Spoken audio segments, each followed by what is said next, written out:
অনুষ্ঠান করতো, কিন্তু আজকে আমরা দেখতে পাচ্ছি আজকে নাচ গান আমাদের আদিবাসী কালচার আস্তে আস্তে কিন্তু হারিয়ে যাচ্ছে।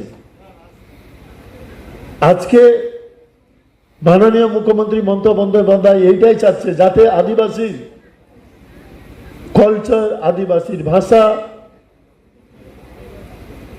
যাতে না মুছে যায়, তার জন্য এই যে মাননীয় মুখ্যমন্ত্রী মমতা বন্দ্যোপাধ্যায়ের নির্দেশে আজকে এইসব প্রোগ্রাম হচ্ছে।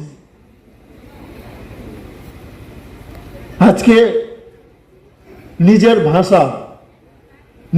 ভাষার মাধ্যমে তারা আজকে নাটক করবে।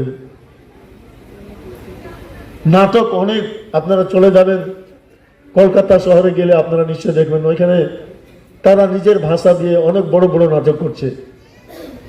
কিন্তু আজকে আমাদের ট্রাইবাল আদিবাসীর যে নাটক করার সুযোগ আমাদের মাননীয় মুখ্যমন্ত্রী মমতা বন্দ্যোপাধ্যায় করে দিয়েছে, এইটা আমাদের বাড়তি পাওনা, এটা আমাদেরকে বুঝতে হবে। সুতরাং আমরা এই যে নাটক 9টা জেলা থেকে আসছে, নিশ্চয় আমি আশা করব যাতে তারা নিশ্চয় ভালো নাটক করবে। আর নাটকের মধ্যে নিশ্চয়ই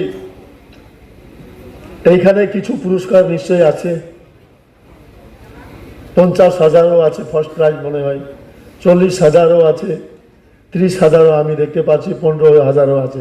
টাকা বড় ফ্যাক্টর না, আমাদের কাছে সবচেয়ে বড় ফ্যাক্টর হলো যে এই যে আদিবাসী সমাজ আমরা আগামী দিন এই দপ্তরের মাধ্যমে যাতে আমরা আরো ভালো নাটক করতে পারি। নিশ্চয় আপনারা জানেন আমাদের আদিবাসীর মধ্যে যদি আমরা তাদেরকে সুযোগ করে দিই তাহলে আপনারা নিশ্চয় দেখতে পাচ্ছেন আজকে ওই যে ঝাড়গ্রাম থেকে একটা ছেলে আজকে আমাদের রাজ্য হয়ে আজকে ফুটবল খেলছে। নিশ্চয় তারা সুযোগ পাইলে, যদি সুযোগ তাদেরকে করে দেওয়া হয় তাহলে ট্রাইবাল ছেলে মেয়েরা অনেক কিছু করতে পারে। আর এই বিভাগ আজকে সেই সুযোগ করে দিয়েছে। আমরা যখন প্রথম আজকে আসলাম সিধু কানুকে ফুলের মালা পরিয়ে তারপরে আসলাম। আগে সিধু কানু, ভগবান বিরসা মুন্ডা এরকম কোনো চর্চা ছিল জানতো না মানুষ, হতো যারা শিক্ষিত পড়াশোনা করে তো তারাই জানতো। কিন্তু গ্রামগঞ্জে চা বাগান এলাকাতে এরকম তাদের কাছে সময় নেই। সকালে চা বাগানে যায়, পাদু তুলে কাজ করে আসে, খাওয়া দাওয়া করলো, রাত্রেবেলা শুয়ে পড়লো, আবার সকালে কাজ। গ্রামীণ এলাকাতে সেম এইরকম পরিস্থিতি, তাদের ওইরকম সময় থাকে না।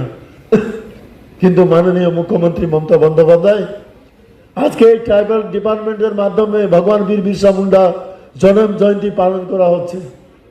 প্রত্যেক ডিস্ট্রিক্টে ব্লকে ব্লকে টাকা দেওয়া হচ্ছে যাতে ভগবান বিরসা মুন্ডা সিধু কানু জন্ম জয়ন্তী পালন করা হোক। এই মাননীয় মুখ্যমন্ত্রী মমতা বন্দ্যোপাধ্যায় আর ট্রাইবাল ডিপার্টমেন্টের মাধ্যমে আজকে আমরা এই সুযোগ করে দিয়েছে। দেখবেন আমাদের কলকাতাতে একটা আদিবাসী ভবন আছে যেখানে আমার দপ্তর, আপনারা আসবেন দেখবেন।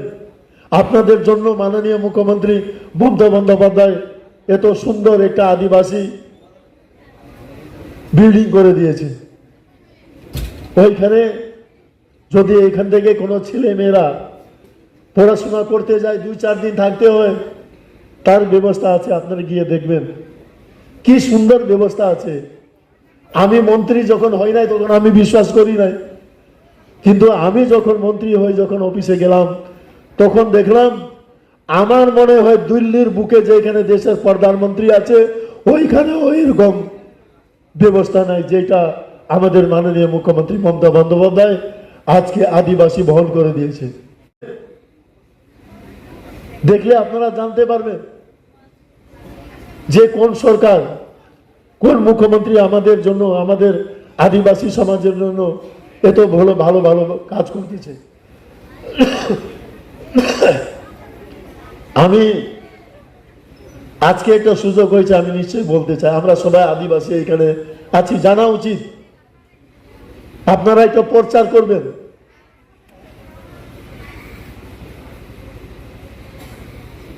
আমি গত বছর আমি একটা জিনিস দেখলাম যে সত্যি আমাদের এই আদিবাসী ছেলেরা অনেক কষ্ট করে তারা পড়াশোনা করে, তাদের মা বাবার আর্থিক অবস্থা দুর্বল। এই আদিবাসী ছেলে মেয়েরা হোস্টেলে পড়াশোনা করে, তাদের হোস্টেল বাবদ তারা 1,000 টাকা পাইত।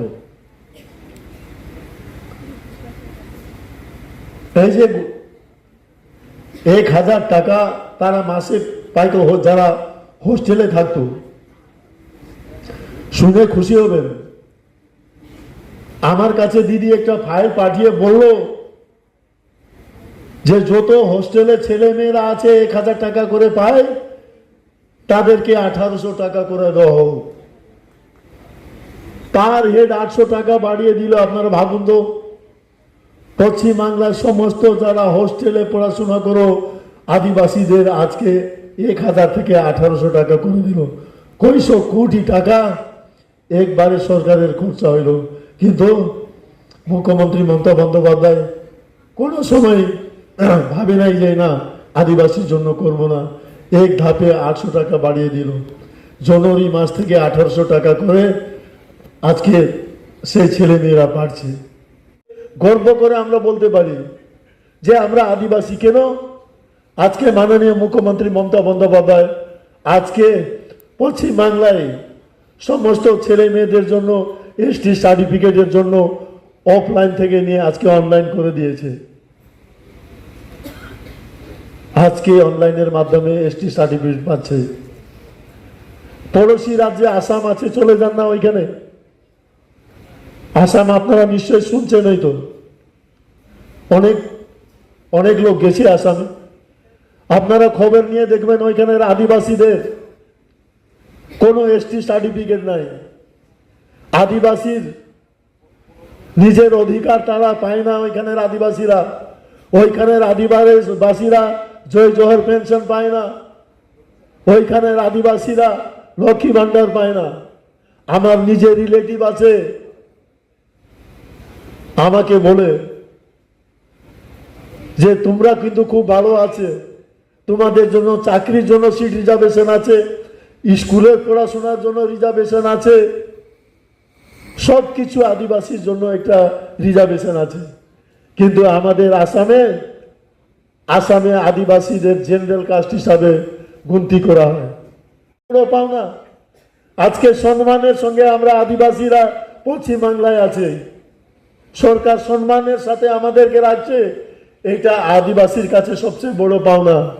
আদিবাসীকে আজকে বুঝতে হবে যে এরকম একটা সরকার যে আদিবাসী সমাজের জন্য এত সুন্দর কাজ করছে, আদিবাসী সমাজের জন্য আজকে এত ভালো ভালো কাজ করছে। আজকে সান্তালি স্কুল করে দিয়েছে যাতে আপনারা নিজের ভাষা দিয়ে আপনারা পড়াশোনা করতে পারবেন। এই সুযোগ আজকে করে দিয়েছে। সুতরাং অনেক কথা আছে, আমি বলতে গেলে অনেক সময় লাগবে। আমার 3-4টা পাতা আছে, অর্ধেক সময় শেষ হয়ে যাবে। আমি একটাই কথা বলবো, আমরা নিশ্চয়ই আশা করব যে এই যে 2 দিন ব্যাপী যে প্রোগ্রামটা আছে আপনার সুন্দরভাবে আপনারা করবেন। আর আপনাদেরকে আমি একটা কথা বলি, নিশ্চয় আমাদের এই ডিপার্টমেন্টের মাধ্যমে আমরা যেরকম আমাদের কালচার সংস্কৃতিকে আমরা এই ডিপার্টমেন্ট কাজ করছি, তার সাথে সাথে আমাদের আদিবাসীর এলাকার এই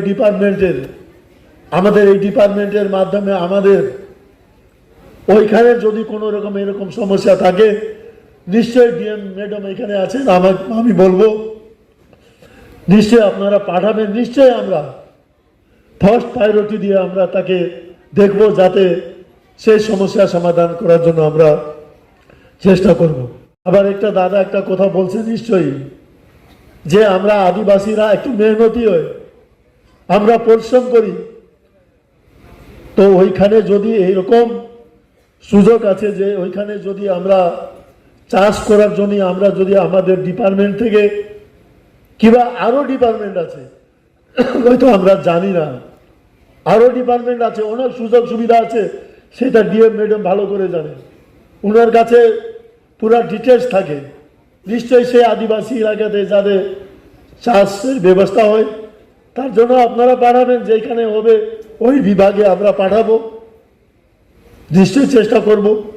তো নিশ্চয়ই আমি আশা করব যে আজকে আমাদের এই যে আদিবাসী সমাজের জন্য এত সুন্দর চিন্তা ভাবনা নিয়ে আজকে আমাদের মাননীয় মুখ্যমন্ত্রী মমতা বন্দ্যোপাধ্যায় আলাদা আদিবাসী দপ্তর করে দিয়েছে, দপ্তরের সাথে সাথে এত ভালো কাজ করছে। চলুন আমরা সবাই মিলে আমরা মমতা বন্দ্যোপাধ্যায়ের সাথে থেকে আমাদের আদিবাসী ডেভেলপমেন্ট, আদিবাসী সমাজকে এগিয়ে নিয়ে যাব, এই কথাটা বলে সবাইকে ধন্যবাদ এবং নমস্কার জানিয়ে আমার বক্তব্য এখানে শেষ করছি। নমস্কার, ধন্যবাদ।